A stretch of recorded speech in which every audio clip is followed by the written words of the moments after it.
dominion extending across many star systems, occupying a spherical space spanning the thickness of the galaxy and centered on Earth.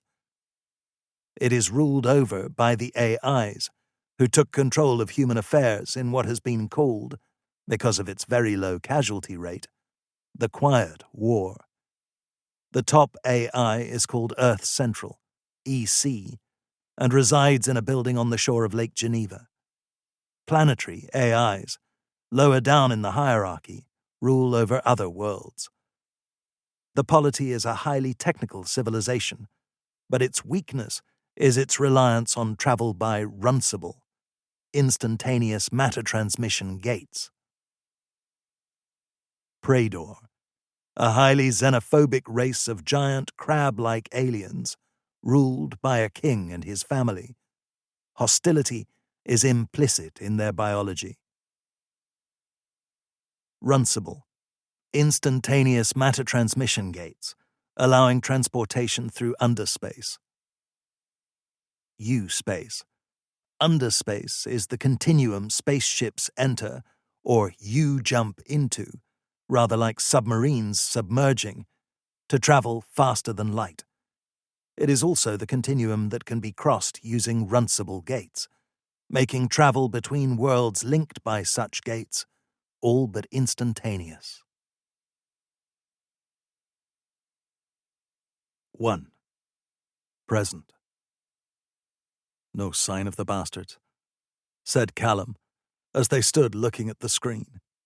It gave one of the last remaining views out across their ruined fields and exterior facilities, towards the dusty flats and rocky slabs of the Bled, the desert areas of Threpsis. Callum, Ursula noted, had begun fiddling with his bracelet. They itched underneath sometimes, but had bonded to the skin so the itch was impossible to scratch. She looked down at her own. The devices were to initiate their new upgrade. Hers seemed to have sunk into her wrist a little way, just as it had on the first recipient of one, the biologist, Nursum. Around it, the skin had the scaly, hard, crystalline look she'd seen on him. Yet when she pressed a finger into the skin, it felt as soft as before, though maybe a little rough. Ursula shrugged. They're smart. They're waiting, and they know. Her certainty worried her. Sure, by their behavior, she had surmised that the Caco-raptors, or simply raptors as they were now called, possessed intelligence, but her assurance went beyond that.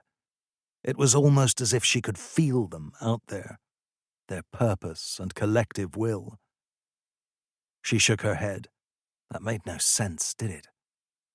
She glanced at her bracelet again, remembering precisely what Oren had used in the upgrade. She shivered. Callum glanced at her and said tiredly, "If that's the case, according to the Polity proscription on colonization of worlds with sentient or pre-sentient life, we shouldn't be here anyway." He snatched his hand away from his bracelet and shook himself.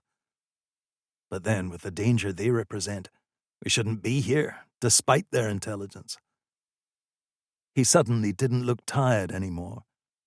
It was probably a further sign of the upgrade's effects.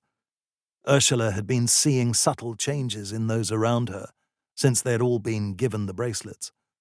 Quicker movements and thought, fast recovery times, changes to their adaptations. Oren had told her that the changes were kicked off by surges of stress hormones, as had been the case with Nursum.